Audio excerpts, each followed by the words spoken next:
설 연휴 편안하게 보내고 계십니까? 지금부터 뉴스와이드 시작합니다. 오늘 뉴스와이드는 1부와 2부로 순서를 나눠서 준비했는데요. 1부에서는 어제 있었던 윤석열 대통령에 대한 검찰의 구속, 기소 상황을 집중 분석하고요. 2부에서는 최근 쏟아지고 있는 조기 대선을 가정한 여론조사 결과 분석해 드리겠습니다. 자, 우선 1부에서는 3명과 함께 합니다. 자, 송영훈 전 국민의힘 대변인 나와 계시고요. 이동학 전 민주당 최고위원, 이경윤 변호사 자리하고 계십니다. 안녕하십니까? 안녕하세요. 자, 계엄 사태 54일 만인 어제입니다. 윤석열 대통령 구속 기소가 됐죠. 헌정사 따져보면 사상 처음으로 현직 대통령이 구속 기소 재판에 넘겨진 겁니다. 자, 이 상황 어제 검찰이 구속 기소의 이유를 좀 밝혔습니다. 몇 가지 내용이 좀 있는데요. 화면으로 좀 정리해 보겠습니다. 그 내용 보시죠. 몇 가지 내용 보시면요.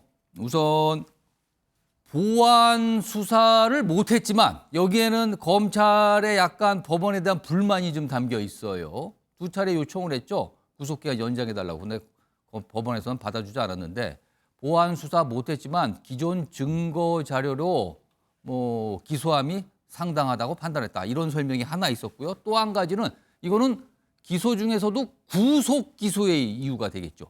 증거 인멸 우려 해소되지 않았다. 이 점을 고려했다는 것도 밝혔습니다. 크게 2가지 내용이 담겨 있었습니다.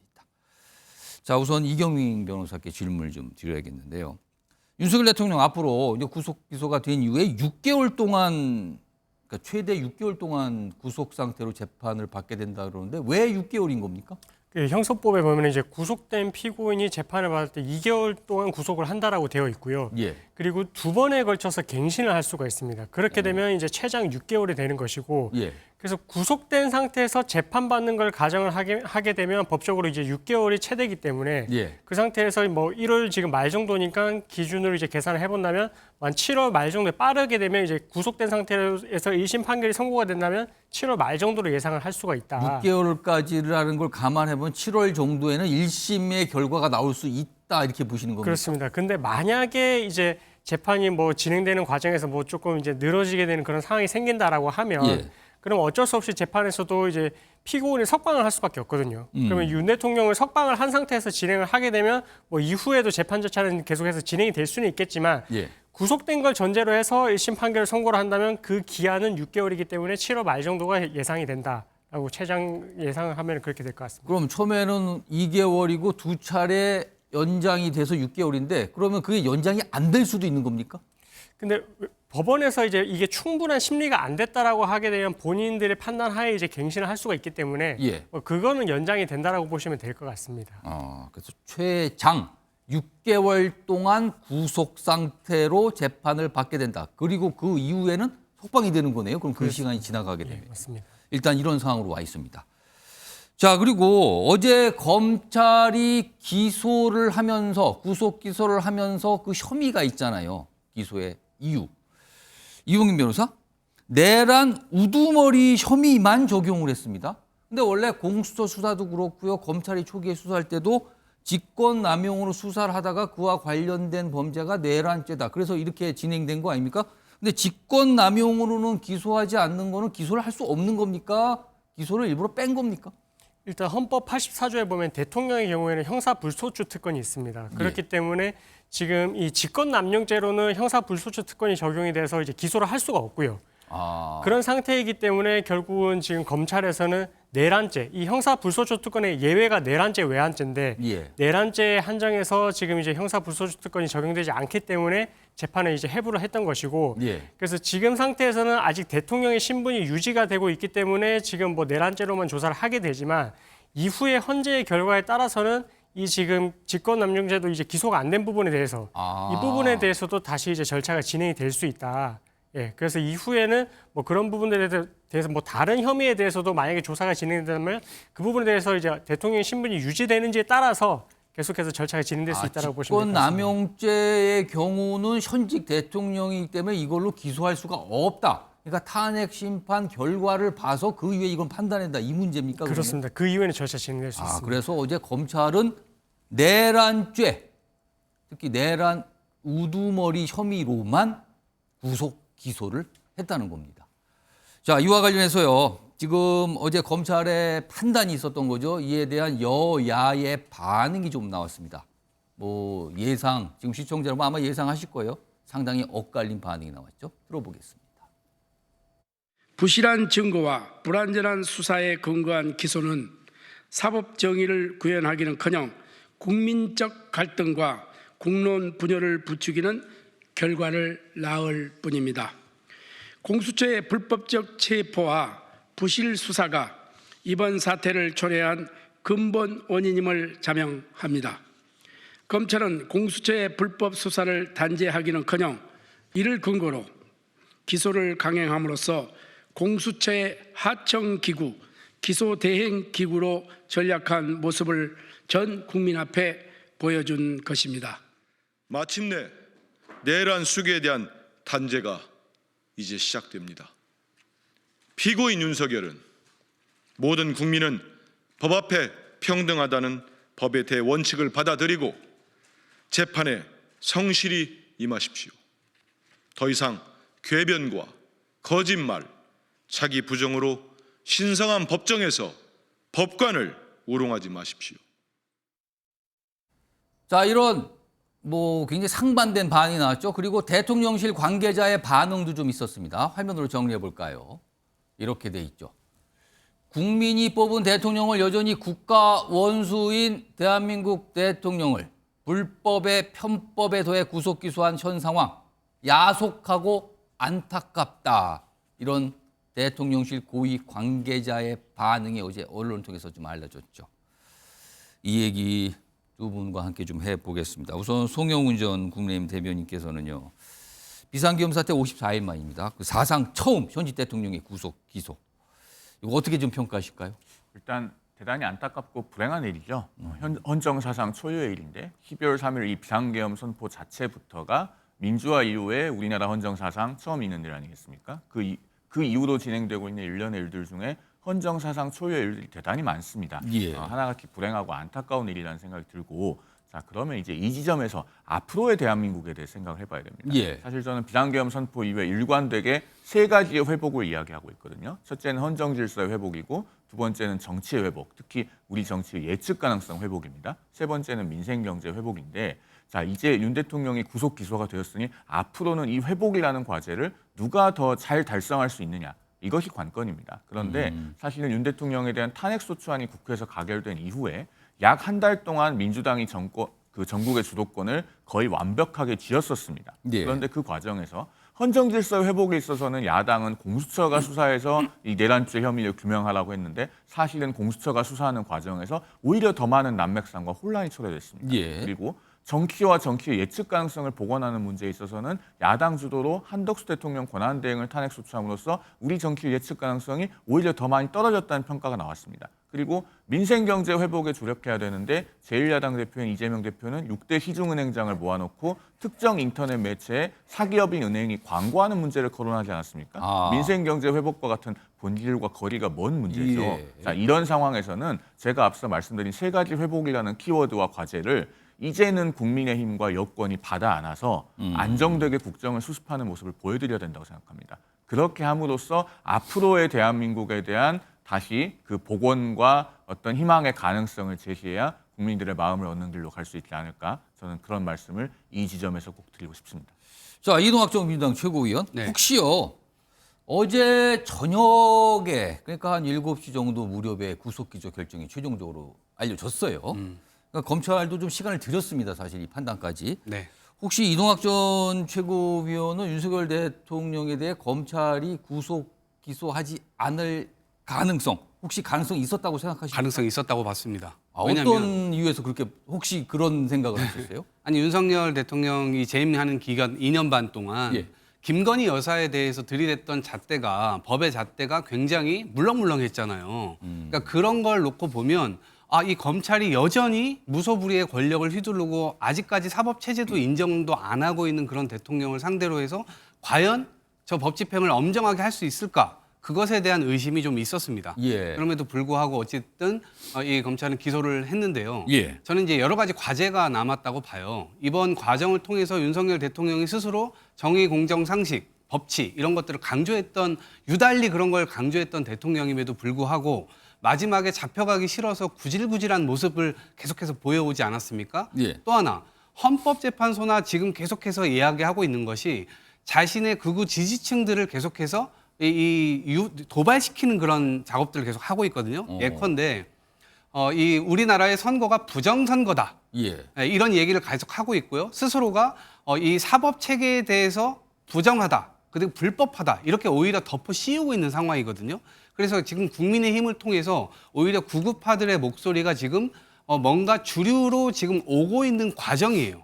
그래서 지금 이 54일의 과정 동안 대통령을 통해서 또 국힘을 통해서 구구파들의 이야기가 지금 우리나라의 중심으로 오고 있는 이 과정이기 때문에 이것은 사법 체계가 무너질 수 있고 민주주의가 무너질 수 있다는 것을 의미하기 때문에 이 부분을 과연 어떻게 해서 막아낼 수 있느냐 또 다른 과제가 주어지는 54일이었다. 저는 이렇게 평가를 합니다.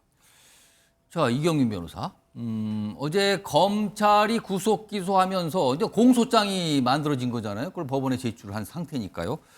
그런데 지금 보면은 윤석열 대통령의 직접 진술이 없는 상태로 기소가 된 거예요. 다른 표현으로 말씀드리면 공소장에 윤석열 대통령의 진술 부분은 공백인 상태로 지금 재판에 붙여지게 되는 겁니다. 이게 향후에 열리게 될 재판에서 이 부분 상당한 부담이 될까요? 어떻게 좀 판단하십니까? 근데 뭐 보안 수사를 사실 하기 위한 취지에서 법원에 이제 수사기간 연장 신청을 했다가 이제 불허가 떨어졌는데 예. 일단 그 이후에 지금 검찰에서 내놓은 입장은 본인들이 이제 가지고 있는 뭐 공범들의 이런 자료만으로도 충분하다. 예. 그렇기 때문에 이제 기소에 붙이는 데 있어서도 뭐 무리가 없다 이렇게 이야기를 했는데 지금 이제 나오는 내용들을 봤을 때는 일단 군 수뇌부의 진술들은 어느 정도 이제 확보가 되어 있는 상태이고 예. 그리고 이 수뇌부들의 진술과 어쨌든 이제 윤 대통령의 진술을 이제 비교를 해서 이런 신빙성 여부를 따지게 되는데 예. 아마 이 수뇌부들의 진술 내용들이 어느 정도 이제 윤 대통령이 어떻게까지 가담을 했고 어떤 지시를 했고 이런 부분들에 대한 내용들이 구체적으로 나와 있다 보니 예. 이것만으로도 충분히 기소를 했을 때 이거는 이제 충분히 뭐 신빙성 있는 내용으로 갈 수 있을 것 같다라고 판단한 것 같고 보통 이런 진술들이 나오게 되면 이 증언을 하는 사람들이 이게 진술의 신빙성 있는지 여부를 따져보게 되는데 예. 어떤 유불리가 있는지를 따지게 되거든요. 그럼 여기서 뭐 본인들이 만약에 책임을 회피하기 위해서 다른 사람의 책임으로 돌리는 그런 내용들이 있는지나 예. 아니면 본인이 지금 이 상황에서 이런 진술을 하고 있는 것이 과연 정말로 구체적으로 경험한 내용이 사실에 부합하는지 이런 부분들을 판단을 하게 되는데 그런 내용이 어느 정도 신빙성이 있다라고 지금 수사기관에서는 판단을 했기 때문에 예. 지금 뭐 윤 대통령의 진술이 없다 하더라도 이 정도로는 혐의를 인정하는 데 있어서 본인들이 봤을 때는 부족함이 없다라고 판단해서 이렇게 기소까지 간 게 아닌가 이렇게 추측이 됩니다.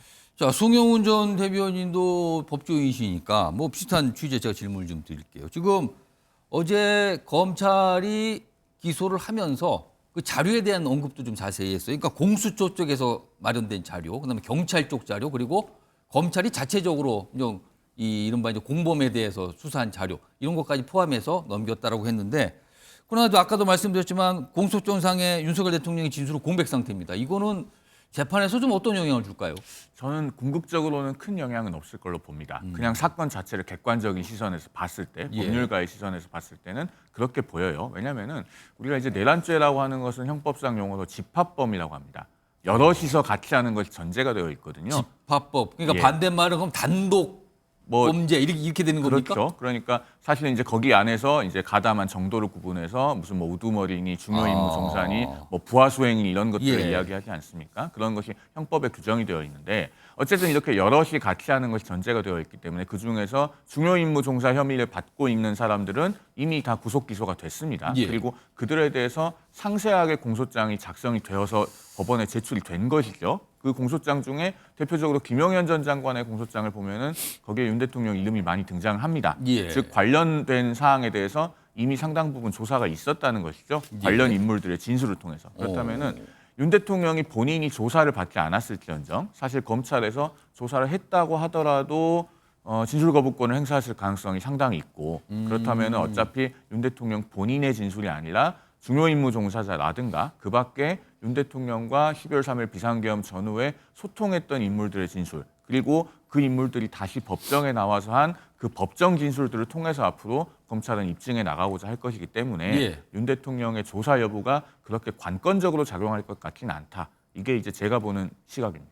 혹시요 최근에 윤석열 대통령이 헌법재판, 그러니까 탄핵심판 변론기일에 출석을 했잖아요. 그리고 거기서 여러 가지 얘기를 꺼내놨거든요. 사실은 그 내용도 내란죄 혐의 사항과 관련된 내용에 대한 진술이 꽤 있었거든요. 헌재에서 윤석열 대통령이 내놓은 진술, 이게 어제 검찰이 구속기소해서 앞으로 열리될 재판에 어떤 반영이 될 가능성이 있는 겁니까? 이거는 별개입니까? 반영될 가능성이 있는 겁니까? 반영될 가능성이 없진 않죠. 그리고 윤 대통령 측에서도 사실 그런 점을 의식해서 예. 본인은 어떤 국헌문란의 목적이 없었다는 것을 강조하려는 의도가 있는 것으로 보이는 질문이나 답변들이 있었습니다. 그런데 이제 만약에 그런 것들을 뭐 헌재에서 변론한 동영상을 가져다가 증거로 제출할지 추가로 예. 이런 오. 부분은 앞으로 검찰이 어떻게 공소유지를 해나갈지를 좀 지켜봐야 될 것 같습니다. 상황에 따라서는 그 내용이 자료로 활용될 수도 있는 거 아니냐. 이용균 변호사는 가능하다고 보십니까? 그게 자료로 활용될 수 있는 그 가능성? 수사기관에서의 진술 내용과 법정에서 이제 증언 내용을 다 비교를 해서 이제 신빙성을 따지게 되는데 예. 지금 어떻게 보면 탄핵 심판 절차가 이제 빠르게 진행이 되고 있고 거기서 이제 윤 대통령이 진술을 하는 내용들이 있다라고 한다면 예. 이후에 법원에서 이제 군 수뇌부들의 진술이라든지 아니면 그 피고인으로서의 신분으로서 하는 진술들이 아마 이 탄핵 심판의 진술하고 비교를 하게 될 가능성이 있는 것 같거든요. 예. 그럼 그렇게 된다면 이게 지금 이 내란죄 수사에서 아니 재판에서 이야기하는 그 부분이 만약에 탄핵 심판에서의 진술 내용과 배치가 된다라고 할 것 같으면 이 부분이 왜 모순이 되는지에 대해서도 나중에 또 상세히 또 설명을 해야 되는 해명을 해야 되는 이제 그런 입장으로 나아갈 수가 있어가지고 예. 그래서 발언을 하는 데 있어서도 좀 신중하게 나아가려고 하는 것 같고 이 탄핵 심판에서의 이런 결과물들이 충분히 검찰에서는 이 증언 내용들을 바탕으로 해서 이제 증거 자료를 제출을 해서 아마 진술 내용의 신빙성을 비교 분석하는 자료로 쓰지 않을까 이렇게 추측이 됩니다. 자, 그리고요. 지금 최장 6개월 동안 구속된 상태에서 재판을 받게 된 윤석열 대통령. 어제 구속 기소 결정이 나온 뒤에 바로 나온 가능성 중에 하나가 윤석열 대통령이 보석 신청을 할 수 있다라는 이런 가능성에 대한 언급들이 나왔어요. 그러니까 법원에다가 요청을 하는 거죠. 풀어달라고, 석방해달라고. 그런데 이용균 변호사? 근데 어제 검찰이 밝힌 구속 기소 이유 중에 증거인멸 우려가 해소 안 됐다고 그랬고 설명이 돼 있거든요. 그렇다면 향후에 보석 신청이 이루어질 경우 증거인멸 우려가 있다는 검찰의 판단과 같이 보면 이거 어떻게 되는 겁니까? 어떤 가능성이 있는 겁니까? 일단은 그 구속이 된 시점과 그리고 이렇게 석방 여부를 결정하는 그 시점에 왔을 때 사정 변경이 있는지가 제일 중요합니다. 그래서 예. 이게 뭐 증거인멸의 우려가 해소가 됐다. 뭐 예를 들어서 이제 윤 대통령이 조사에 임하는 그런 태도라든지 아니면 이후에 확보된 증거 자료들을 통해서 뭐 이게 증거인멸의 가능성이 좀 부족하다. 이제는 뭐 증거인멸을 할 가능성이 없다라고 판단했다면 석방을 하는 결정을 해서 이제 불구속 상태로 아마 기소를 했을 텐데 예. 재판에서도 마찬가지입니다. 만약에 이제 재판이 진행되는 와중에 그 재판 내용에서 드러나는 현출되는 그 증거 자료들이 뭐 추후에 윤 대통령이 이런 부분들에 대해서 증거인멸의 가능성이 없다라고 판단한다면 그러면 그때 가서 고민은 해볼 수는 있겠지만 그래도 지금 상태에서는 아무래도 이제 대통령의 신분이고 예. 대통령이 어쨌든 권력이 계속 있는 상태에서 영향을 미칠 수 있다라고 지금 판단을 하게 된다면 예. 그러면 지금 우리가 1심에서 재판이 진행되는 중간에도 이런 증거인멸의 가능성이 해소가 됐다라고 보기는 좀 어려울 것 같거든요. 그래서 보석 청구를 한다고 하더라도 그게 받아들여질지는 사실 의문이고 가능성도 극히 낮지 않을까. 그래서 지금 상태로 그대로 구속된 상태로 진행이 되지 않을까 이렇게 추측을 하고 있습니다. 자, 아직은 뭐 정확한 판단을 하기 어렵습니다만 보석에 대한 얘기가 어제 구속 기소 결정이 나온 뒤에 여러 가지 뭐 정치권 중심으로 얘기가 좀 있었습니다. 자, 이런 가운데요. 어제 구속 기소 결정 사실은 좀 여러 가지 시간이 걸렸어요. 왜냐하면 심우정 검찰총장이 이와 관련해서 어제 전국의 고검장, 지검장 회의를 소집해서 회의를 마쳤고 마친 뒤에도 바로 결정하지 못했거든요. 그래서 시간이 어제 저녁 7시 정도에까지 가서 결정이 나온 건데 그만큼 여러 가지 뭐 고민하는 모습이 있었거든요. 자, 그렇다면 여기서 좀 궁금한 점이 보입니다. 심우정 검찰총장 왜 윤석열 대통령에 대한 구속 기소 결정을 했을까? 검찰총장에게 정권을 위임했다, 결정권을 위임했다 이런 설명까지 나왔었거든요. 3가지 정도 지금 추정이 되는 겁니다. 일단 검찰총장이 왜 구속 기소 결정했을까? 우선 첫 번째는 향후에 이 뭐 더 조사를 한든 설사 구속기간 연장하더라도 윤석열 대통령이 검찰 조사도 공수처 때와 마찬가지로 불응할 것으로 혹시 판단한 거 아닌가? 뭐 더 이상 조사에 실익이 없는 거 아닌가? 두 번째는 이미 구속 기소가 됐죠. 이 내란에 대한 내란죄의 중요 임무 종사자들 이미 대부분 다 구속 기소가 된 상태입니다. 그러니까 그 상황도 고려한 거 아니냐? 이른바 이제 공범들이 다 구속 기소된 상황. 그리고 세 번째는요. 만약에 윤석열 대통령을 그냥 불구속 기소하거나 아니면 기소 안 한 상태로 그대로 석방했을 경우 이게 또 자칫 정치권 중심으로 특검으로 무게추가 이동할 우려까지 감안한 거 아닌가. 뭐 여러 가지 추정이 나옵니다만 아직 정확한 설명은 없죠. 지금 검찰총장으로부터는. 이 얘기 좀 해볼까요? 이동학 전 최고위원. 네. 이동학 전 최고위원 지금 방금 제가 3가지 정도 추정이 된다고 했는데 검찰총장이 윤석열 대통령에 대해서 구속 기소를 결정한 결정적인 이유 혹시 이 3가지 중에 있다고 보십니까? 아니면 다른 이유가 있다고 보십니까? 아니요. 다 그 3가지 안에 들어간다라고 볼 수가 있고요. 특히나 주요 임무 종사자들 같은 경우는 지금 10명입니다. 사령관을 포함해서 경찰청장까지 해가지고 예. 10명입니다. 이 10명들이 주요 임무 종사자로서 다 구속 기소됐고 지금 재판에 이제 들어간 사람들도 그렇습니다. 있습니다. 예. 그런 상태이고 그다음에 두 번째로는 이 나머지 이 주요 임무 종사자들 같은 경우는 버팅기거나 예. 아니면 사법 체계를 무시한다거나 그러질 않았어요. 근데 윤석열 대통령은 자기가 잘못 없다.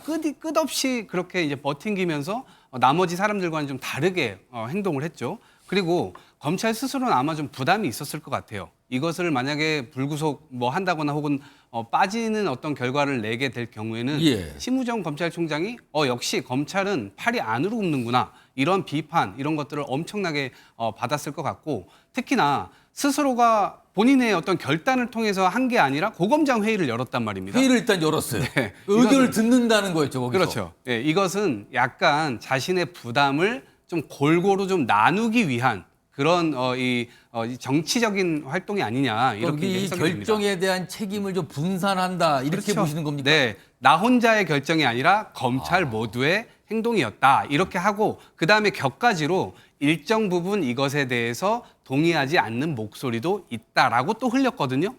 네, 그러니까 그런 부분에서는 약간 그런 위험 스스로가 지어야 될 어떤 위험을 좀 분산시킨 거 아니냐 이런 생각이 듭니다. 송영훈 전 대변인께서 보시기에는 검찰총장이 윤석열 대통령에 대한 구속 기소 결정을 했거든요. 그리고 나서 이제 이 진행이 된 건데 결정적인 이유는 어디에 있었다고 보십니까? 글쎄요. 앞서 1, 2, 3번이 꼭 다 들어맞는 정답은 아닌데 제가 예. 봤을 때는 검찰이 원칙상 뭐 당연한 결정을 한 것이다 이렇게 보여지는 측면이 있습니다. 왜냐하면은 자 구속영장에 의한 구속기한을 연장을 법원에 신청했잖아요. 예. 그것의 기본적인 전제는 2가지입니다. 첫째, 범죄 혐의가 어느 정도 소명이 된다. 그래서 계속 수사를 할 필요성이 있는데 그 계속 수사를 하는 것을 구속 수사를 할 필요성이 있다. 즉 증거인멸의 염려라든가 예. 뭐 이런 것들이 아직 남아 있다는 것이 전제가 돼야 되는 건데요. 자 어쨌든 법원이 기각을 했지만 검찰 입장에서는 그 2가지를 일관되게 또 2번에 걸친 신청해서 주장을 한 것 아니겠습니까? 예. 그러면은 그 후에 뒤따르는 결정도 역시나 논리적으로 일관될 필요가 있어요. 범죄 혐의가 상당히 소명이 된다는 입장이고 더더군다나 검찰에서 그 전에 밝히기로는 공수처에서 수사 자료를 보내도 우리는 그 자료를 안 쓸 거다. 라고까지 얘기를 했습니다. 즉 예. 검찰은 어느 정도 증거가 충분히 수립됐다는 입장이었어요. 그러면 기소를 해야죠. 그 상황에서 자, 구속이 계속 유지되어야 된다고 법원에 일관되게 주장을 했는데 석방을 하기는 곤란하지 않겠습니까? 예. 그렇게 해서 나온 결정이 구속 기소라고 보여지고 앞서 그래픽에 나왔던 3가지 중에서는 3가지 이유 다시 예. 한번 볼까요?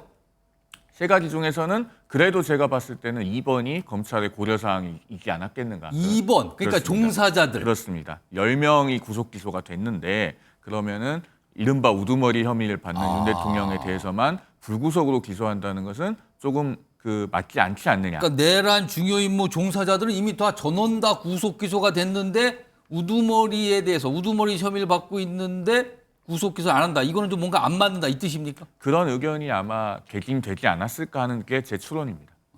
알겠습니다. 어제 시간이 좀 걸렸어요, 사실이요. 이런 가운데 지금 이제 뭐 어떤 구속 기소까지 갔으니까 수사 사항이 이제 지나갔어요. 그러나 이 지금까지의 수사 상황, 뭐 처음에는 검찰, 경찰, 공수처가 동시에 수사가 진행이 되다가 공수처로 수렴이 됐죠. 그리고 그 위에 여러 가지 모습이 있었는데 그 과정에 여러 가지 혼란스러운 모습도 분명히 나타났습니다. 이걸 두고 과거 문재인 정부 때 이뤄졌던 검경 수사권 조정과 공수처 출범 이 자체가 졸속으로 이뤄진 거 아니냐 이런 지적 참으로 많이 나왔습니다. 지금도 여전히 그런 얘기가 있어요. 자, 이 얘기 좀 지금부터 해보죠. 이것도 송영훈 전 대변인하고 이동학 전 최고위원 두 분께 좀 질문을 드릴 텐데요. 정부의 문재인 정부 당시 수사권 조정의 문제점이 이번에 다시 한번 고스란히 드러났다. 이게 향후의 재판 과정에서도 계속 논란과 문제 소지가 있다고 보십니까 지금? 그렇죠. 매우 논란의 소지가 많은 것이요. 자, 이번에 2번에 걸쳐서 서울중앙지법에서 검찰의 구속기한 연장 신청을 불허했는데 예. 1차 불허와 2차 불허가 사유가 약간 다르다고 지금 언론을 통해서 알려지고 있지 않습니까? 그래요? 그러니까 뭐 한 언론의 보도이니까 이건 정확하게 좀 확인을 예. 해봐야겠습니다만 1차 불허 결정 때는 공수처가 공수처법 26조 1항에 따라서 검찰에 송부한 사건은 검사가 더 이상 보안 수사를 할 수가 없고 기소 여부만 결정해서 기소하든가 말든가 해야 된다는 취지다. 공수처 수사를 다 했으니 그렇죠. 검찰은 기소만 판단해라. 그게 예. 지금 중앙지법의 1차 결정이었던 것으로 알려지고 있는데 첫 번째 연장을 받아주지 않았을 때 나온 이유. 그렇습니다. 예. 그런데 2차 불허 결정에서는 그 보안 수사권이 없는 것은 아니고 예. 다만 계속 구속 수사를 할 필요성이 의문시된다. 이런 취지의 결정이었다고 알려지고 있어요. 자, 그렇다면은 자, 이 결정문이 다 공개되지 않았기 때문에 일단은 그런 얘기가 있다. 그렇습니다. 지금. 예. 변호사들도 정확하게 본 적이 없기는 한데 예. 자, 만약에 그렇다고 한다면 여전히 우리 수사 체계상 그러면 공수처가 수사를 마치고 다만 기소권은 없어서 검찰에 송부한 사건은 계속 보안 수사를 할 수 있는 거냐 없는 거냐 논란의 영역에 빠져 있는 겁니다. 자, 이렇게 구멍이 많은 사법 체계를 사실은 수사 체계를 민주당이 만든 거예요. 2020년에 공수처를 만들 때 당시에 국민의힘의 전신인 자유한국당은 일관되게 반대했습니다. 이렇게 족보도 없는 수사기관은 필요하지 않다. 그 후과가 지금 5년이 지나서 나타나고 있는 겁니다. 이동학 전 최고위원은 어떻게 보세요? 이게 계속 논란이 됐었어요. 이 수사권 문제, 그러니까 내란죄 수사권이 있느냐 없느냐 봐서 여전히 계속 논란이고 윤석열 대통령 측에서는 그 내용에 대해서 계속 문제 제기를 해오고 지금도 하고 있어요. 이거 어떻게 봐야 되는 겁니까? 그러니까 이게 공수처라고 하는 게 지금 약간 계륵 비슷하게 되어버렸습니다. 왜냐하면 처음부터 이게 완벽한 지금 이 기관을 세워둔 것이 아니고 예. 이 사사건건 국민의힘에서 계속해서 반대를 하면서 사실상 하고자 하는 완성된 모습으로 이것이 제대로 된 이 기관으로서의 역할을 못하게 지금 되어 있습니다. 예. 특히나 처음 출범할 때 검사 50명, 그다음에 뭐 수사관 250명 쭉 해가지고 굉장히 수백 명 단위의 규모로 이걸 하려고 했는데 결국 그대로 못하고 지금 검사 20명도 채 안 되는 기관으로서 운영이 되고 있고 또 특히나 검사에 대한 임명권이 대통령에게 있었기 때문에 예. 대통령이 차일피일 미루면서 검사를 재임용하지도 않고 그러니까 사실상 이것이 힘이 굉장히 빠진 상태로 왔던 겁니다. 그런 측면이 하나가 있고요. 특히나 애초에 이 공수처라고 하는 것은 검찰, 견제받지 않는 검찰이나 고위공직자들을 향해서 특수한 수사들을 좀 할 수 있도록 이 권한을 만든 거잖아요. 그러니까 검찰이 그동안 특활비나 이런 것들을 자신의 뭐 전세금으로 썼는지 집 사는 데 썼는지 턱턱 수천만 원씩 그냥 가져가고 그다음에 명절 때 되면은 떡값으로 막 가져가고 이런 걸 제대로 증명하라고 하니까 증명도 제대로 안 하고 법원에 판결이 나왔음에도 불구하고 그런 것들 제대로 안 했단 말입니다. 그래서 그러한 것을 일정 부분 견제하도록 공수처를 만들어 놓은 건데 지금 미진한 개혁 상태이기 때문에 일종의 그런 계륵 상태에 지금 와 있다라고 보고 앞으로라도 그럼 이 부분 미진한 부분들을 좀 개혁하는 것들이 일단 좀 필요하다라고 생각을 하고요. 그리고 요거는 요거대로 일단락 시키는데 앞으로 그럼 계속해서 이 부분에 대해서 문제가 또 있을 겁니다. 그렇기 예. 때문에 민주당에서는 특검을 얘기하고 있는 겁니다. 공소를 유지하기 위해서 검찰이 지금 계속 하는 것보다는 아무래도 또 팔이 안으로 굽을 행동을 또 검찰이 할 수도 있지 않겠습니까? 그렇기 때문에 특검을 통해서 이 거대한 사건의 공소를 유지하는데 그리고 특히나 지금 공백 상태의 이 수사를 제대로 하지 못한 쪽이 있습니다. 이를테면 비서실. 예. 대통령 비서실을 지금 제대로 수사를 안 받고 있는 상황이거든요. 그래서 최상목 경제부총리에게 이거 쪽지 준 사람은 대통령이 아니라 옆에 있었던 행정관이라고 얘기를 했는데 그런 사람들은 지금 수사도 안 받고 있는 예, 상태예요. 그렇기 때문에 특검을 통해서 이런 이 수사의 어떤 기조나 이런 것들을 유지하는 데 굉장히 중요하다 이렇게 봅니다. 지금 이동학 전 민주당 최고위원이 얘기하셨듯이 지금 민주당 주도로 야당에서는 계속 특검을 빨리 출범시켜야 된다. 이 얘기, 이 주장을 하고 있거든요. 그리고 법안은 1차적 국회를 통과해서 정부로 가 있는 상태죠. 거부권 행사 여부 아직까지 미정인 상태인데 지금 이런 상황으로 특검 얘기가 계속 나오고 있어요. 그런데 여당에서는 아니 지금 특검이 뭘 할 수 있습니까? 필요한 거 맞습니까? 라면서 비판적 입장을 내고 있죠. 여당의 목소리 들어보겠습니다. 아시다시피 특검은 중요 사건에 있어 기존 수사기관이 공정성을 기할 수 없거나 아니면 수사가 미진할 경우에 도입하는 것입니다. 40여일 동안 검찰, 경찰, 공수처까지 달려들어 경쟁적으로 수사를 해왔습니다. 이제 중요 인물인 대통령이 구속됐고 국방장관, 육군참모총장, 수방사령관, 경찰청장 등등 모든 중요 인물이 줄줄이 구속되었습니다. 한덕수 국무총리, 정진석 비서실장, 심지어 우리 당의 추경호 전 원내대표까지 수사했습니다. 이제 더 수사하고 체포할 사람이 없는데 특검으로 누굴 더 수사하겠다는 것입니까? 이용희 변호사, 현실적으로 지금 윤석열 대통령도 기소가 됐으면 재판에 넘겨졌어요. 지금 다른 인물도 다 재판에 넘겨졌고요. 이런 상태에서 만약에 특검이 출범하더라도 어떤 역할을 할 수 있는 겁니까? 그럼 특검은? 그러니까 지금 특검이 어느 범위까지 수사를 하는지가 중요할 것 같고요.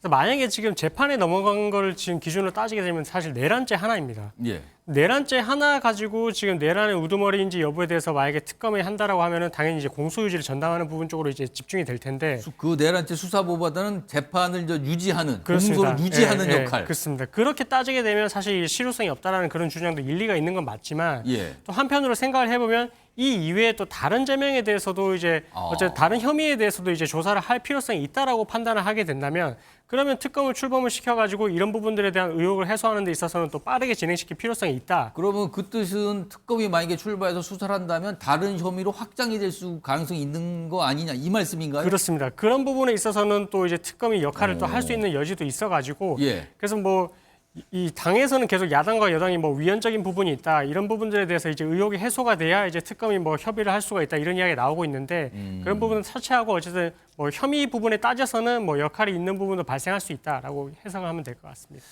자, 일단 이 내란 특검법안 지금 국회 본회의 통과해서 정부로 가 있어요. 최상목 대통령 권한대행이 과연 이것을 거부권 행사할 것인가 말 것인가 이걸 좀 판단해야 되는 상황이 나와 있거든요.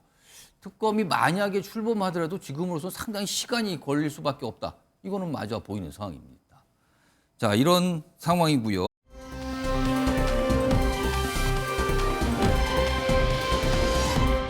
지난 23일 헌법재판소에서 탄핵 심판 변론길이 있었죠. 여기에는 윤석열 대통령도 출석했고요. 김용현 전 국방장관도 출석했는데 당시에 김용현 전 장관 헌법재판관과 뭐라고 얘기를 합니다. 언뜻 보면은 약간 대립하는 듯한 분위기도 느껴지는 모양새가 있었거든요. 그 모습부터 좀 확인해 보겠습니다. 재판장님 건의사항이 있습니다. 네, 지금 제가 개인적으로 형사 재판을 진행 중에 있습니다. 네, 반론 질문을 임하게 되면 네, 사실이 왜곡될 가능성이 매우 높습니다. 네. 따라서 전 정인 신문을 거부하고 싶습니다. 그럴 경우에 일반적으로 판사들은 그 정인의 신빙성에 대해서 네. 낮게 평가합니다. 그건 알아서 하십시오. 제가 뭐 정인을 강요할 권한은 없죠. 그러니까 국회 측 신문을 안 받겠다. 결국에는 뭐 여러 가지 과정 받긴 했어요. 근데 이것도 이런 얘기죠. 그러니까 김용현 전 장관은 이거 못 받겠다. 근데 이게 지금 이 문영배 헌재소장 권한대행이 지금 마치 불이익을 줄 것처럼 이렇게 얘기를 한 거다. 이거 문제 삼겠다. 그러면서 직권남용 등 혐의로 고발하겠다고 입장이 나왔어요. 왜 이런 얘기를 하느냐? 나에게. 그러니까 김용현 전 장관 측 변호인단은 이거 마치 불이익을 줄 것처럼 해악을 고지했다. 이거는 헌법재판관 직무권한 남용한 거고 증언 거부권 행사를 방해한 거다. 가만히 있을 수 없다. 이렇게 또 반응이 나왔습니다. 고발 얘기가 나왔어요. 송영훈 전 대표님 이거 어떻게 좀 봐야 됩니까? 한마디로 하면은 저런 고발장은 제출해도 검찰청에서 각하감입니다. 고발장 각하. 수사도 하지 않고. 왜 그러냐면요. 방금 전에 영상에서 봤듯이 문영배 헌법재판소장 권한대행 스스로가 예. 증인에게 강요할 권한 없다고 이야기하잖아요. 자, 그리고 한쪽의 증인 신문에만 응하고 반대쪽의 반대 신문에는 응하지 않는 증인이 있다면 예. 물론 증언 거부권이 있는 경우에 그렇게 할 수는 있겠으나 통상적으로 많은 재판부에서 그런 그 증인의 법정 진술을 사실 인정의 근거로 활용하지는 않습니다. 제 개인적으로도 전날 4차 변론길이 진행이 될 때 예. 한 유튜브에서 그 라이브를 제가 하고 있었는데 그 김용현 전 장관이 국회 측 소추위원 대리인단의 반대 신문에는 응하지 않겠다고 했다는 속보 자막이 올라온 것을 보고 예. 제가 방금 이런 내용을 실시간으로 말씀을 드렸었어요. 오. 그 자리에서. 아니나 다를까 문영배 권한대행도 실제로 그런 이야기를 했더라고요. 그러니까 저게 일반적인 그 법원 재판부가 소송 지휘권 차원에서 언급할 수 있는 범위를 넘는 것이 아닙니다. 그래서 각하될 법한 고발장인데 문제는 여기서 그치는 것이 아니라 자, 헌법재판관들은 그날 법정에서 김용현 전 장관이 윤 대통령 측의 신문에만 응하고 국회 쪽 신문에는 응하지 않겠다고 하는 걸 다 봤어요. 예. 즉, 윤 대통령 측의 증인에 가깝다는 것을 다 봤습니다. 예. 그런 김 전 장관의 변호인이 헌법재판소장 권한대행을 고발한다. 예. 헌법재판관들이 어떻게 보겠습니까? 즉, 윤 대통령 측의 방어권 행사에도 앞으로 대단히 불이익하게 작용할 우려가 있는 그런 행동이에요. 조금만 사려 깊게 생각한다면은 저렇게 장 외에서 헌법재판관을 공격하는 행위를 할 수가 없습니다. 누구에게 손해로 귀결되는지 생각을 해야죠. 그러면은 이동학 전 최고위원 네. 지금 송영훈 전 대변인이 그렇게 설명을 했어요. 이거는 헌법 재판 자체가 그렇게 불리하게 갈 수도 있는 건데 왜 저런 모습일까라고 지적해 주셨는데 그러면 김용현 전 장관 측은 왜 고발을 한다는 내용을 알렸을까요? 글쎄요, 저는 약간 헌법재판소의 결과가 나올 때 이것을 인정하지 않기 위한 밑밥을 지금부터 까는 거 아니냐 이런 생각이 하나가 들고 두 예. 번째로는 이건 법적으로 따질 문제도 아니죠. 그냥 시청자분들께서도 상식적으로 따졌을 때 이게 도대체 맞는 행동인가? 이게 이제 매를 벌고 거의 궤심죄까지 붙여서 오히려 그 후과를 더 세게 맞는 거 아니야? 본인의 목줄을 쥐고 있는데 그 사람을 오히려 도발하는 행동을 하는 거잖아요. 좀 대검에다 고발하겠다 이런 게 좀 알려진 거거든요. 네, 지금. 그래서 저는 변호인단이 좀 이 똑똑하지 못하다. 이거 똑똑함을 떠나서 굉장히 무능하고 비상식적으로 지금 오히려 지금 피고인들을 더 안 좋은 쪽으로 끌고 가고 있다는 느껴지거든요. 대통령 변호인단도 마찬가지고 김용현 전 장관의 대변인단도 마찬가지고 대단히 안 좋은 쪽으로 오히려 피고인을 끌고 가서 오히려 자신의 의뢰인들에게 훨씬 더 안 좋은 후과를 주는 것 아니냐. 아주 결과가 저는 안 좋을 것이라고 예상합니다. 네, 김용현 전 장관 할 때 대변인단이 아니고 대리인단이죠. 네네네. 알겠습니다. 법률 대리인단 바로 잡겠습니다. 자, 이런 상황에서 많은 분들이 깜짝 놀라고 충격을 받았죠. 서부지법 난입 사태 관련된 수사는 쭉 진행 중에 있는데 이용규 변호사? 그런데 지금 이 난입 사태 발생 수일 전부터 온라인상에서 사전 모의한 정황이 있다 이런 얘기가 나오는데 이게 어떻게 된 겁니까? 그렇습니다. 이제 서부지법의 뭐 담벼락의 높이에 대해서 이야기를 하는 글이 또 올라오더라고요. 그러면서 온라인 커뮤니티나 이런 데 중심으로 그렇습니다. 그냥 올라오는 글들이 이제 서부지법 담이 본인의 머리보다도 낫더라 이렇게 하면서 이제 월담을 해서 이제 쉽게 갈 수 있는 그런 뭐 이야기를 좀 하는 것도 같고 그리고 추가로 이제 후문 쪽으로 가면 경찰 병력이 그때 당시에 없었기 때문에 쉽게 진입을 할 수가 있다. 뭐 이런 내용도 이제 공유를 뭔가 하는 내용도 그 나오고. 현장에 대한 파악, 준비 상황 이런 것들이 얘기가 되고 있었다는 겁니까? 그렇습니다. 뭔가 이제 진입을 하게 된다면 동선이 어디가 용이한지 뭐 이런 예. 부분들에 대한 이야기도 좀 올라오고 있는 것 같아가지고 이런 내용들이 서로 이제 뭐 커뮤니티에 올라왔으면은 당시 19일에 영장이 발부되고 나서 이런 뭐 폭동을 일으키는 부분들에 대해서 서로 이제 어느 정도 모의가 있었던 게 아닌가. 뭐 이런 부분들에 대해서도 조금 추정을 해볼 수 있는 그런 자료인 것 같습니다. 자, 그리고 이경규 변호사 지금 경찰이 정광훈 목사에 대해서 출석 요구를 검토하고 있다. 그러니까 조사를 하겠다는 거잖아요. 그러니까 조사를 하는 거를 검토하고 있다. 출석 요구를 검토하고 있다는 얘기 나오는데 이거는 왜 그런 겁니까? 아무래도 이 지금 발생했던 서부지법에 발생했던 그 사태가 어쨌든 이것도 이제 헌법 기관 자체를 지금 이렇게 폭동을 일으킨 것이고 결국 이렇게 되면 이제 국헌문란의 목적으로 이런 행동을 했다면 이게 내란에도 해당할 수 있는 부분이거든요. 근데 이런 행동을 뒤에서 이 정광훈 목사가 이 뭐 유튜브 채널을 통해서라든지 아니면 어쨌든 어떤 메시지를 통해서 뭐 국민 저항권이라는 이야기를 하면서 뭐 윤석열 대통령을 빼올 수 있다. 이런 식으로 이제 뭐 구체적인 내용들을 언급을 하면서 이런 행동을 했다면 이건 내란 선전에도 해당할 수 있는 부분이어가지고 그래서 그런 부분들에 대해서는 좀 어쨌든 계속해서 이제 자료를 통해서 이제 확인을 해봐야 될 필요성이 있고 예. 그래서 그런 측면에서는 불러서 이제 조사를 해볼 필요성이 있기 때문에 출석 요구를 했다. 그런 부분들을 검토를 하고 있다. 이렇게 생각하시면 될 것 같습니다. 송영훈 전 대변인 사실은 정광훈 목사를 둘러싼 여러 가지 논란은 계속 있는데 여당인 국민의힘에서는 정광훈 목사와 완벽하게 선을 걷다는 얘기는 아직 안 나옵니다. 그리고 정광훈 목사와 관련된 어떤 집회 같은 데 또 참석을 한 여당 의원도 있었고요. 어떻게 봐야 되는 겁니까? 단호하게 선을 그어야죠. 말씀하신 것처럼 칼같이 선을 그었다는 얘기는 들리고 있지 않습니다만 이런 부분에 대해서는 책임 있는 공당으로서 조금이라도 여지를 두면 안 된다고 생각합니다. 내지는 그 여지를 두는 것처럼 오인될 수 있는 언행이 없어야 된다고 저는 생각을 합니다. 자, 지금 정광훈 목사나 그 자유통일당 쪽 같은 경우는 이번 서부지법 폭력 사태 배후와 무관하지 않은 것 아니냐라고 하는 의심이 제기되고 있지 않습니까? 그리고 그런 의심이나 의혹은 완벽하게 클리어된 상황도 아닙니다. 그렇다면은 자, 법치주의와 법원에 대한 직접적인 공격입니다. 그리고 그런 직접적인 공격의 배후와 무관하지 않는 것 아니냐라고 하는 의심을 받고 있는 세력, 개인, 주체와는 일단 단호하게 선을 그어야 됩니다. 그렇게 하고 만약에 아무런 관련이 없는 것이 훗날 밝혀졌다. 그러면 이제 그건 그때 가서 관계를 어떻게 가져갈지 고민해볼 문제이고요. 일단은 조금의 여지도 남기지 않고 무관용의 원칙을 명확하게 천명해야 된다. 이게 제 생각입니다. 이동학 전 최고위원 어떻게 보세요? 정광훈 목사 관련해서 경찰이 뭔가를 좀 들여다보겠다 이런 생각을 갖고 있는 것 같아요. 네, 저는 정광훈 목사 혹은 그 중심에 있는 여러 사람들의 이야기가 있을 수 있다는 생각을 합니다. 왜냐하면 그 사회가 다양하기 때문에 구구적 시각과 그런 말을 하는 사람이 있을 수 있는데 거기는 언제까지나 그 구석에서 존재할 수 있는 사람들이어야지 이게 국힘을 타고 지금 주류화되고 있는 과정에 있다라고 보거든요. 그래서 저는 위험하다고 보는 거예요.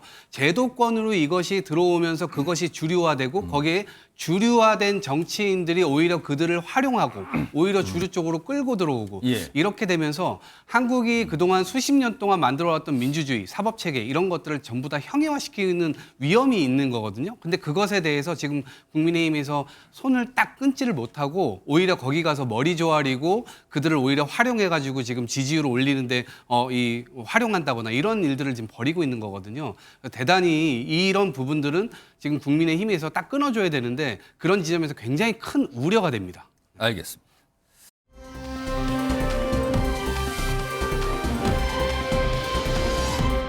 자, 다음 준비된 주제는 영상으로 먼저 만나보겠는데요. 그리고 영상 뒤에는 뉴스와이드 2부로 바로 이어가도록 하겠습니다. 확인해 보시죠.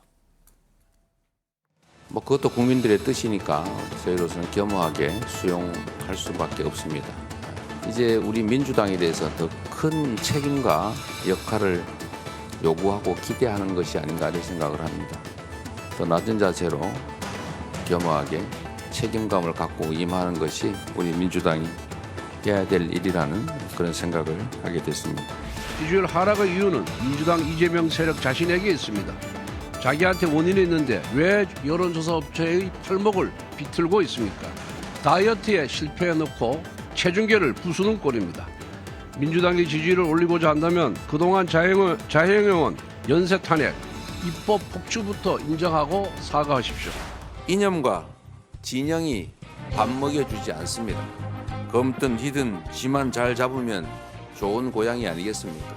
탈이념, 탈진영 현실적 실용주의가 위기 극복과 성장 발전의 동력입니다. 이재명 대표의 기자회견은 처음부터 끝까지 단 한 줄도 믿을 수가 없습니다. 이재명 대표는 풍묘 벽면허를 들고 나와 자신을 실용주의자인 것처럼 포장했습니다. 그러나 착각하지 마십시오. 쥐가 고양이 흉내를 낸다고 해서 진짜 고양이가 되는 것은 아닙니다. 정말 좋은 고양이가 되고 싶다면 현재 민주당이 밀어붙이고 있는 수많은 악법부터 폐지하기를 바랍니다. 자, 뉴스와이드 2부는 최근에 쏟아지고 있는 여론조사 결과 이 내용을 집중 분석해 보겠습니다. 두 분 자리하고 계십니다. 자, 김성태 국민의힘 전 국회의원 나와 계시고요. 그리고 김영주 민주당 전 국회의원 나와 계십니다. 안녕하십니까? 예, 안녕하세요.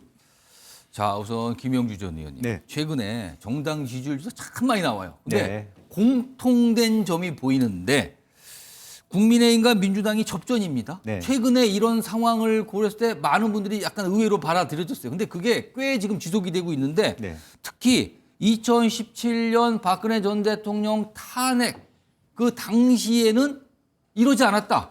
지금하고 정당 당시에는 여당의 지지율이 뭐 폭락 상태였고 회복이 안 됐는데 지금은 여야 지지율이 비슷비슷해서 당시와는 굉장히 다른 상황이다. 이렇게 얘기들을 많이 하시는데 왜 이런 모습이라고 보십니까? 뭐 한 두세 가지 요인이 있을 것 같은데 첫 번째는 박근혜 전 대통령 부분은 속수무책으로 당한 형국이 있습니다. 박근혜 전 대통령 당시에는 전체적으로 보면 뭐 최순실 씨 문제, 최수원 씨 문제부터 여러 가지 쭉 일련의 사항에 대해서 박근혜 전 대통령 자체도 또 혹은 이 여당 내부에서도 사실은 뭐 권성동 원내대표부터 해가지고 그것을 같이 휩쓸려서 갔다고 하는 데 비해서 최근에는 어쨌든 국민 전체가 계엄에 대한 과정의 어떤 정당성의 문제를 다 알고 있음에도 불구하고 윤 대통령은 버티기로 결국에는 자기 계엄의 어떤 정당성을 요구했고 그 부분에 대해서 오늘 앞에 좀 토론이 있었습니다만은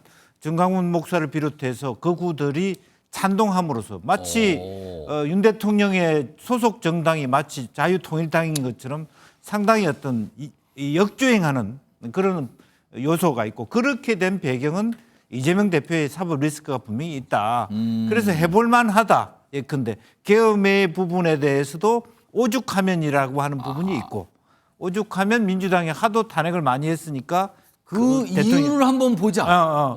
그런 부분도 당신도 원인에 포함되어 있는 거 아니냐. 두 번째는 이제 민주당 쪽에서 과연 이 상황이 이렇게 유리함에도 불구하고 당이 그 압도적이지 못한 부분은 지지율이 그냥 거기서 거깁니다 지금. 이재명 대표의 사법 리스크가 여전히 존재하지 않냐.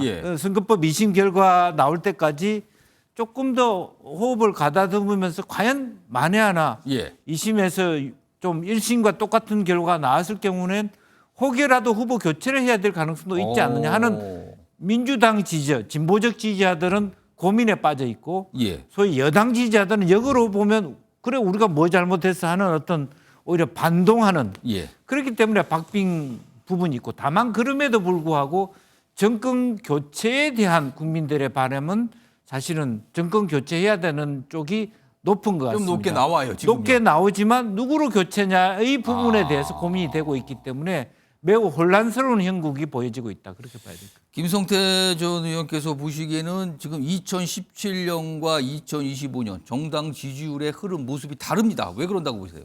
그렇습니다. 2016년 박근혜 대통령 탄핵 당시에 이제 흔히 말하는 보수 우파 진영은 그때 정치적으로 대응을 했으면은 지금 이번에 이제 윤석열 대통령의 이 12.3 비상계엄에서 비롯된 이런 뭐 탄핵 상황과 사실상 그때 박근혜 대통령 같은 경우는 진짜 직권남용 그리고 뭐 강요죄 일부 직권남용 뭐 권리행사 방해 이런 거죠.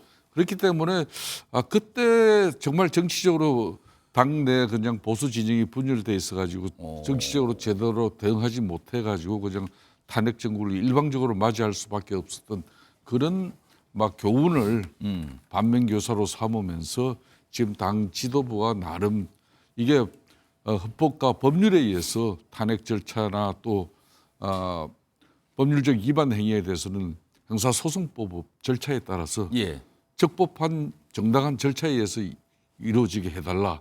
뭐 이런 원칙적인 입장을 가져가고 있기 때문에 그 부분에 대해서 이제 특히 국민들도 처음에는 이게 12.3 비상계엄 자체가 이게 완전 위헌적이고 불법적인 뭐 그런 통치권의 행위로 이렇게 봤지만은 그 기저에 그 비상계엄을 할 수밖에 없었던 그런 정치적인 상황에 대해서 국민들도 많이 알게 됐고 이 부분에 대해서 일정 부분 과도한 입법 권력의 폭거에 대해서도 이것도 국민들이 이제 이참에 한번 되돌아보는 그런 계기가 됐기 때문에 지금 이 상황이 된 거죠. 지금요 연휴 중에도 그러니까 연휴 전에 사실 조사에서 연휴 중에 이렇게 공개된 여론조사가 꽤 많이 나와 있는데 특히요 조기 대선 이 조기 대선을 가정을 해서 정권 유지를 기대하는가 정권 교체를 기대하는가 이런 여론조사도 꽤 있는데 오늘도 공개된 게 하나 있어요. 하나 보겠습니다. 요 내용인데요. 대선 결과, 그러니까 조기 대선이 만약에 열린다면 이런 전제가 필요합니다. 이거는요. 그거에 대한 기대를 어떻게 합니까? 보니까 정권 유지 위에 여당 후보 당선이 42%, 정권 교체 위에 야당 후보 당선, 그러니까 정권 교체 쪽 기대 51%, 51대 42, 조금 차이가 나네요. 지금 이 모습은요. 이런 결과가 하나가 있습니다. 일단 조기 대선이 열린다면 그 결과 어떻게 기대합니까? 라는 질문에 답변 정권 유지 42, 정권 교체 51로 오늘 조사된 결과가 나왔습니다. 한국갤럽 요 내용인데요. 그리고 여기에 더해서 또 다른 조사 결과 또 있는데 화면 좀 보겠습니다. 이거는요. 조기 대선이 열린다면 양자 대결 가상으로 붙여본 거죠. 이때는 어떻게 나옵니까? 이렇게 됩니다. 한국갤럽 조사죠. 이재명 46, 오세훈 43. 이거 오차 범위 안에 있군요. 그리고 이재명 45, 홍준표 42. 역시 오차 범위네. 그렇습니다. 접전이 나고 있어요. 그리고요. 마지막 세 번째는 이재명 47, 김문수 38. 여긴 좀 차이가 납니다. 오차 바뀌죠, 이거. 일단 앞에 이재명 민주당 대표와 오세훈 서울시장, 홍준표 대구시장 오차 범위 내 양자 대결 결과가 나왔습니다. 자, 이 얘기 좀 해볼까요? 김성태 전 의원님. 예. 정권 교체 여론 아까 높았어요. 그럼 예. 오차 범위 밖에서 높았습니다. 예. 그런데 조기 대선을 가정한 양자 대결에서는 이재명 대표나 여당의 주요 주자가 그냥 박빙이에요. 이건 왜 그런 겁니까? 그 이유는 아주 명쾌합니다. 예. 12.3 비상계엄에 따른 그 대통령의 정상적인 통치권 행위, 위헌적이고 위법적이지 않은 행위로 보지 않는 부분에 대해서는 예. 일정 부분 국민들이 또 판단이 이거는 좀 잘못했다는 그 판단이 높아요. 계엄 선포에 대해서는 문제가 많다라는 거 인식하고 있다. 예, 그런 측면에서 이제 정권 교체 이런 후보 여론이 조금 앞서는 예. 사실이에요. 그렇지만은 이번 12.3 비상계엄을 접한 국민들이 딱 두 가지 이제 정치적 소신을 가지게 됩니다. 예. 탄핵은 탄핵 이제 현재 심판 결과를 갖다가 이미 이거는 지켜볼 상황으로 이제 넘어갔습니다. 넘어가고 있는 거예요. 예. 한편으로는 그런 작년 12월 3일 그 탄핵 개혁. 비상계엄 예. 발표 이후에 그동안 집권당인 국민의힘이 새로운 집권당인 면모를 갖추고 어떤 국정을 쇄신하고 일신시키는 그런 집권당의 면모를 보여가지고 정당 지지율이 지금 높아진 게 아니에요. 그거는 아닌 것 같습니다. 이거는 뭐냐 하면은 예. 지금 천상천하 유아독존 지존 체제의 민주당 당신들의 그 입법 권력도 작년 4월 총선을 통해서 절대적인 권한을 부여했지만은 이재명 대표의 사법 리스크를 갖다 극복하기 위한 수단으로 입법 기능이 그냥 전부 다 마비돼 버리고 그냥 엄청난 혼란을 야기시키고 그 무지막지한 입법 권력의 힘으로 행정부마저도 제대로 작동하지 못하게끔 했다. 거기에 대한 분명한 책임을 묻겠다는 게 바로 국민들의 뜻이에요. 그러면 그 국민들의 뜻을 가지고 민주당 내 자체적으로 민주당 지도부나 의원들이 이재명 대표 체제에 대한 어떤 자성이나 반성 그런 성찰의 목소리를 가지고 예. 뭔가 변화를 시도해야 되는데 그런 변화를 시도할 동력이 내부적으로 전혀 없습니다. 그런 또 세력도 없고 예. 결론은 국민이 선택한 것은 반대 정당인 국민의힘 정당 지지율을 높여줘 버리고 예. 윤석열 대통령에 대한 정치적 지지율을 높여줌으로써 예. 이재명 대표의 입법 권력의 과도한 폭거 행위에 대한 분명히 책임을 묻는다는 거죠. 그게 지금 현재 이 여론조사에서 다 드러나고 있는 겁니다. 원래 그러면은 국민의힘이 대통령을 배출하고 그 대통령이 지금 예. 탄핵 심판을 받는 과정이 되면은 엄청난 위기 아닙니까, 국민의힘 그 자체가. 후보들은 지금 더군다나 후보가 여러 명 상대로 예. 가상 대결을 벌리는데 3명이나 비슷하게 나와요. 예. 이것은 이미 이재명 대표에게 빨간불이 켜졌다는 것이죠. 지금 이 조기 대선을 가장한 가상 양자 대결 결과가 또 있어요. 그 전에 좀 나온 게 있는데 그건 다른 결과입니다. 좀 보겠습니다. 근데 전체적인 흐름은 비슷하게 나와요. 여기서는요. 이건 엠브레인 퍼블릭 조사인데요. 이재명 40일, 오세훈 40일 같아요. 또 이재명 40일, 홍준표 40일 역시 같습니다. 이렇게 나옵니다. 지금요. 그리고 여기 이재명 42, 김문수 38. 이런 결과가 나오고 있습니다. 김영주 전 의원. 네. 아니 정치적으로 봤을 때는 사실 여당, 집권 여당이나 여권은 엄청나 더 이상의 위기일 수가 없을 정도 위기 상황이 분명해 보이는데도 네. 지금 이런 이재명 대표와 여권의 대선 주자로 꼽히는 분과의 가상 양자 대결은 지금 이 조사 방금 소개한 조사 동률이 나오는 경우가 있어요. 맞습니다. 예. 이거 어떻게 된 겁니까? 사실은 지난번 이제 박근혜 대통령 탄핵 이후에 예. 다시 탄핵은 안 되겠다라고 하는 보수 진영의 어떤 경험치가 반영돼 있는 거고요. 예. 그리고 또 확정 편향이 양 진영 다 있습니다. 그래서 조금 더 진영 논리가 강화되면서 여당이 무슨 잘못을 했든 야당이 무슨 잘못을 다시 대선을 하면 51대 49가 될 가능성이 더 많다. 아까 또 후보들끼리 차이가 많이 났음에도 불구하고 대선판이 가까워지면 더 접전이 될 가능성이 좀 많아졌다. 구조적으로. 저는 그런 부분이 하나 있습니다. 다만 지금은 어쨌든 뭐 윤석열 대통령의 문제로 인해서 민주당이 50일이 될 가능성이 많아진 것이죠. 그것밖에 없는 거죠. 따라서 어떤 후보가 붙이느냐에 따라서 결과적으로는 이 판 전체는 말하자면 여당이 불리한 판인데 막상 대통령 선거는 여당 후보가 또 당선될 가능성도 있다는 얘기입니다. 따라서 그러니까 결과적으로 인물 간 구도로 들어가면 그건 다 잊어버리게 돼버리는 상황에 왔다. 그거는 어차피 한국 민주주의 발전 과정에서 사실 그 올바른 방법은 올바른 진화는 아닙니다만은 소위 양자 진영의 진영 논리에 따른 확정 편향 뭐 다른 얘기는 듣고 싶지는 않고 어쨌든 무조건 우리가 이겨야 된다 하는 쪽이 거의 전체 유권자의 중도 15%를 제외하고는 다 꽉 막혀 있는 상태이고 다만 중간에 10%가 사실은 고민하는데 이번 그 고민은 아까 뭐 김승대 의원 말씀이 있었습니다만은 윤 대통령이 잘못했어. 그러나 다음에 대통령이 나올 사람은 윤석열이 아니잖아. 그러면 이재명은 어떻게 봐야 되나? 이재명 대표에 대한 비호감이 적었다면 원사이드하게 그 포지션은 10% 이상은 야당 후보에 비해서 여당 후보에 비해서는 갖고 가야 되거든요. 자기가 갖고 가고 있지 못한다. 비호감도가 그만큼 높아 있기 때문에 따라서 그것이 어떤 영향을 미치냐면 민주당 내부에서의 집중도, 충성도에 미진함으로 영향을 끼치고 있다. 그렇게 봐야 될 것 같습니다. 그렇군요. 방금 전에 확인해봤던 한국갤럽의 가상 양자 대결 다시 한번 불러와 볼까요? 거기에 여권의 세 번째 인물 여기 보시면요 마지막 맨 밑에 있죠? 김문수. 이재명 47, 김문수 38입니다. 여기는 숫자로 보면 오차 범위 밖으로 벌어져 있어 차이가 나요. 앞에 있는 오세훈, 홍준표 두 시장과는 조금 다른 흐름인데 요 얘기 좀 요거는 김성태 전 의원께 질문 드려볼까요?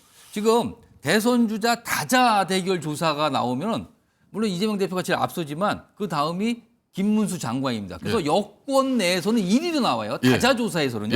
근데 지금 양자 조사 이번 결과 나온 거 보면은 다른 주자들이 박빙인 거 달리 여기는 오차 범위의 차이를 오차 범위 밖 차이를 보이고 있거든요. 김문수 장관이. 이건 왜 그렇다고 보십니까? 그 말은 이제 쉽게 말하면은 자유우파적 입장에서는 이제 어제 윤석열 대통령이 검찰에서 이제 공수처가 공소 제기 요구한 그 요청에 따라서 이제 기소를 결정했지 않습니까? 구속 기소가 결정된 상황인데 그동안 내란죄 같은 경우는 수사권도 없는 공수처가 이제 불법 체포를 자행했고 또 서울지법 체포 뭐 영장 발부의 문제 그런 영장 쇼핑의 논란 속에서 그러니까 자유우파 측면에서는 윤석열 대통령을 좀 지켜주고 또 박근혜 대통령처럼 또 대책 없이 탄핵을 당하는 그런 쉽게 말하면 보수정당 국민의힘에게 엄청난 그런 강한 요청을 했죠. 이런 자유우파적인 어떤 그 목소리가 일정 부분 당내에 깊었습니다. 지지층에서도. 그렇기 때문에 그런 측면에서는 국회 본회의장에서 한덕수 총리를 비롯한 모든 장관들이 일어나서 사과 인사를 할 때. 대국민 사과 인사를 할 때 안 일어났어요. 쉽게 말하면은 이제 김문수 장관은 그 자리를 앉아서 그냥 그대로 지켰죠. 거기에 대한 그 임팩트가 인식이 엄청 센 거죠.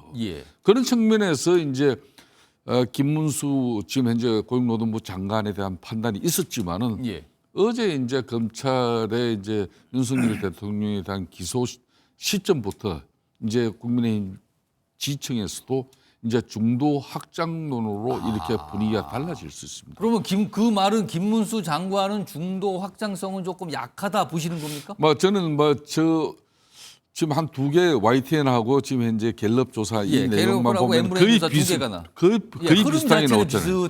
그렇지만 이제 시각 자체는 이제 중도 확장으로. 그러면 이제 민주당 지지층만 결집 가지고는 이재명 대표의 그 뭐 오랜 동안의 그 지존의 지위는 어떤 경우든 변치가 않습니다. 그렇지만은 상대적으로 중도 무당층의 표를 확보해서 실질적으로 만일 조기 대선이 온다면은 이재명 대표로 당선이 가능할 것이지. 이거는 지금 국민들이 그런 쉽게 응해주지 않아요. 마찬가지로 국민의힘도 마찬가지입니다. 자유우파적인 그런 측면에서 윤석열 대통령을 이 탄핵에서부터 지켜주고 뭐 이 탄핵도 기각되어야 된다. 또 뭐 형사소송법에 따라서 검찰의 기소 이 재판에서도 이거는 무죄가 돼야 된다. 이런 강한 입장이 있지만은 이것도 뭐 중도 무당층 입장을 통해서는 우리가 합리적이어야 된다는 그런 목소리가 지금 일정 부분 여론조사에서 반영되고 있는 거죠. 그러니까 여론조사 결과를 곰곰하게 봐야 될 것 같아요. 그 숫자의 의미, 그리고 다른 사람과 비교했을 때 이게 무슨 의미입니까? 이런 걸 좀 따져봤는데 두 분이 오늘도 그런 설명을 좀 해주시고 계신데 이런 상황에서 이제 민주당 얘기 좀 해볼까요? 여기도 뭔가 물밑에서 굉장히 분주하게 움직이고 있습니다. 오늘요. 김경수 전 경남지사가 본인의 생각을 글로 좀 밝힙니다. 요즘에 연일 바쁘죠. 여러 가지 생각 밝히는데 오늘도 밝혔어요. 이겁니다. 새해는 지혜롭고 정상적인 정부가 출범해서 뭐 국민들 시름이 좀 덜어졌으면 이런 거와 함께 저는 모든 노력을 다할 것이다. 그러면서 이 얘기를 해요. 아랫부분이다. 모두가 하나 되는 더 큰 민주당으로 승리하는 해가 돼야 된다. 더 큰 민주당. 그럼 지금은 민주당이 안 크다는 의미가 되는 건데요, 지금요. 당연하죠. 앞서서 이 민주당 내 다른 인사들, 대권, 대선 잠룡으로 꼽히는 분들이 목소리를 최근에 좀 내고 있어요. 들어보겠습니다. 민주당은 지금 신뢰 위기입니다. 지금 여론조사 검증위원회가 아니라 민심 바로 알기 위원회가 필요합니다. 민주당의 일원으로서 국민 여러분께 사과 말씀드립니다. 민주당이 수권 정당으로 거듭나는데 저도 제 역할을 최선을 다해서 하겠다는 말씀을 드립니다. 냉정을 되찾게 해야 됩니다. 국민들이 길거리에서 부딪히는 이 상황을 종식시켜야 되고 그건 결국은 국정 안정과 민생 회복이라는 목표를 향해서 정치권에 나아가야 되는데 거기에서 제가 할 역할이 있으면 하겠다 하는 그런 거고요. 지금 자, 이런 모습입니다. 이런 가운데 지금 이재명 민주당 대표가 오는 30일 연휴 마지막 날이죠. 문재인 전 대통령 예방한다고 예고가 돼 있죠. 이런 모습까지 있는데 김영주 전 의원님.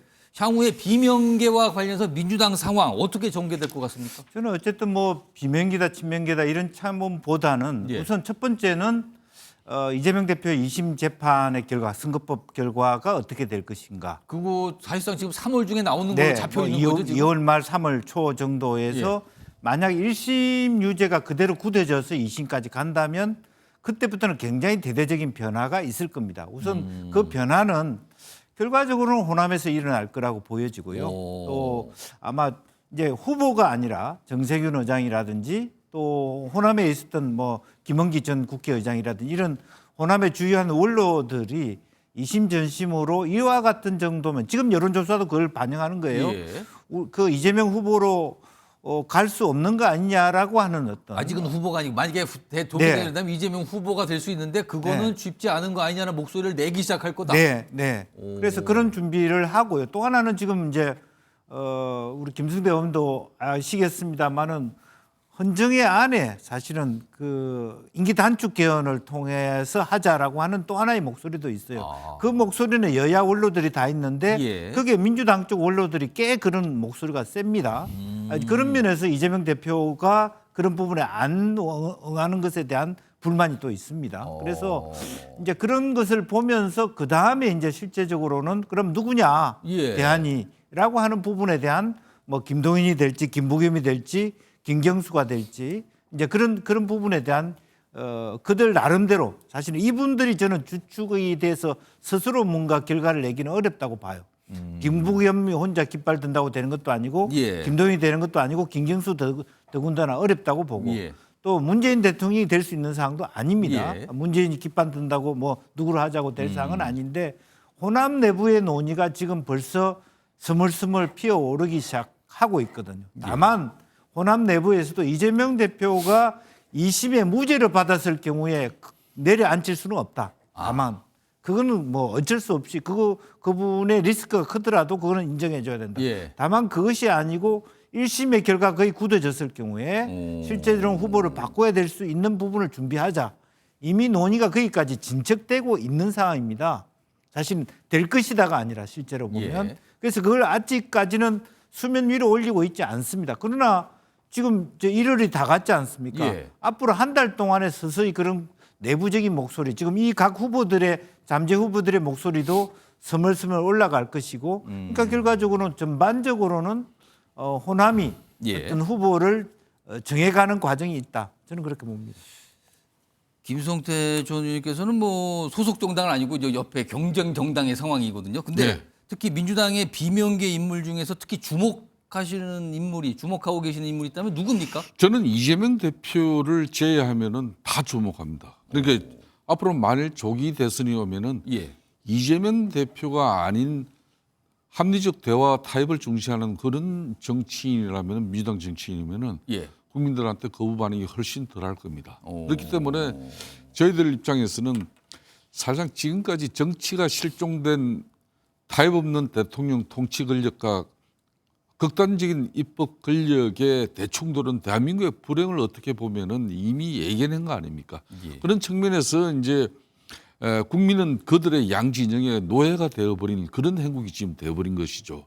이제는 심판과 청산만 남았은 겁니다. 그러니까 윤석열 대통령에 대한 심판과 청산 이 부분은 법원과 이제 헌재에 맡기면 되는 것이고 이재명 대표 역시 그동안에 이 2년 8개월 동안의 사법 리스크 극복을 위한 민주당의 대화 타협 실종시킨 그 예. 가격한 야당의 정치 모습은 이것도 국민들이 심판하려고 해요. 이 역시 법원에서 3월 12일까지 그 항소심 재판부에다가 신금 배당을 하지 함으로써 예. 사실상 3월 12일까지 이재명 대표의 항소심 결과를 만들어내라는 이야기랑 마찬가지 아니겠습니까? 그런 측면에서 국민의힘은 사실상 윤석열 대통령이 헌재에서 탄핵 심판 결과가 나오기 전까지는 조기 대선의 분위기를 가져가는 것은 이건 무리죠. 예. 그렇지만 이재명 대표도 마찬가지입니다. 3월 달로 지금 예정돼 있는 그런 항소심 결과가 나오기 전에 잠룡들이 비명계에서 움직인다는 것도 이걸 무리로 비춰질 수 있는데 예. 이게 이 자체가 흐름입니다. 이게 국민들이 보는 한마디로 민심의 방향계가 여기 담겨 있다는 거죠. 알겠습니다.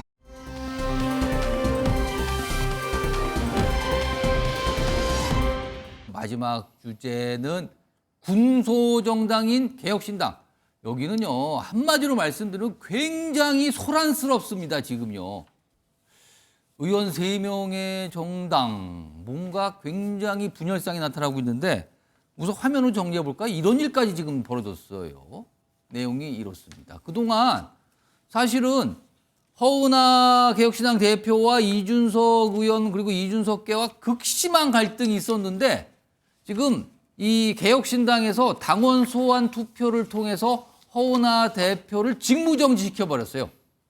당대표 역할 못한다고 결정해버린 겁니다. 그러자 허은하 대표 측은 지금 가처분 신청 법원에 했고요. 그리고 공수처에 고소고발도 했습니다. 이준석 의원 등에 대해서요. 이런 소란 상황입니다.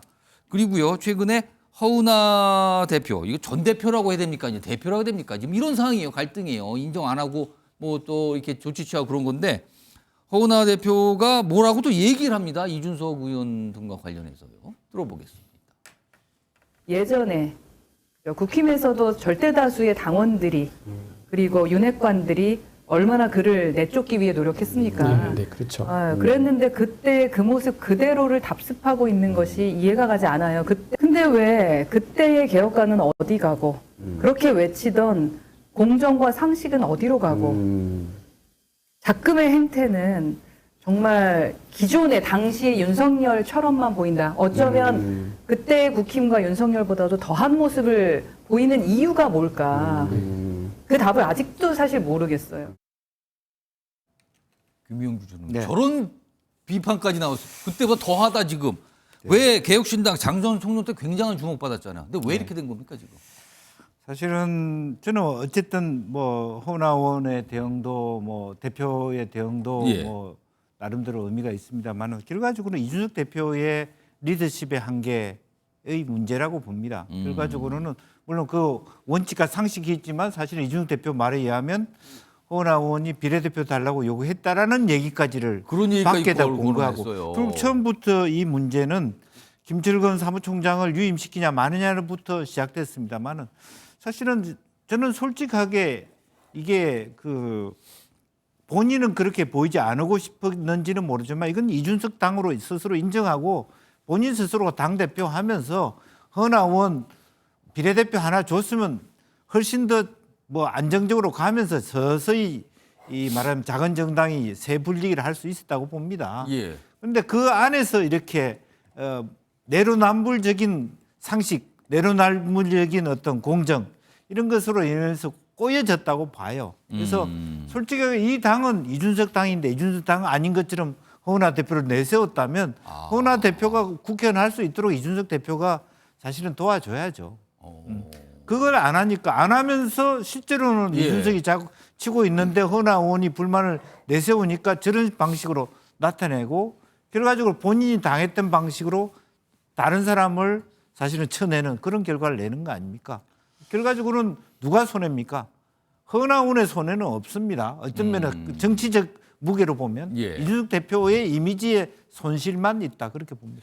김성태 전 의원님. 그러니까 일각에서는 이준석 의원이 당대표, 국민의힘 당대표였을 때 여러 가지 복잡한 상황, 당을 나갈 때 상황과 지금 이준석 의원이나 인석 의원께가 허은하 대표한테 하는 게 비슷한 거 아니냐. 지금 허은하 의원은 심지어 그때의 국민의힘과 윤석열 대통령과 더하다는 얘기까지 하고 있습니다. 이거 어떻게 된 겁니까? 그 허은하 대표의 뭐 나름 이제 국민의힘에서 이준석 대표가 쫓겨날 때 그 상황을 같이 이제 대자비를 시켜보지만은 지금 계획신당 같은 경우는 실질적인 오너는 인석 전 대표죠. 인석 의원이고 허은하 의원은 이제 CEO입니다.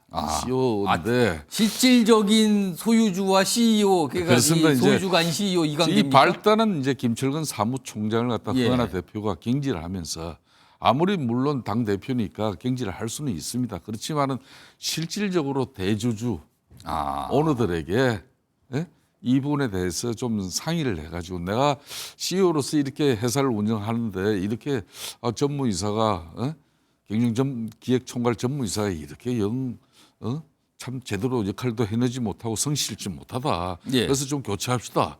그래서 동의를 구하는 그 절차를 통해서 했다면은 주총에서도 문제가 없겠죠. 그런데 동의를 안 구했다. 제가 볼 때는 그런 동의를 또 정치를 구하는 그런 절차가 없었어요. 그런데 이 정치판에서는 부모, 형제, 자식 간에도 이 정치 권력 가지고는 솔직히 그 이해와 양보가 없습니다.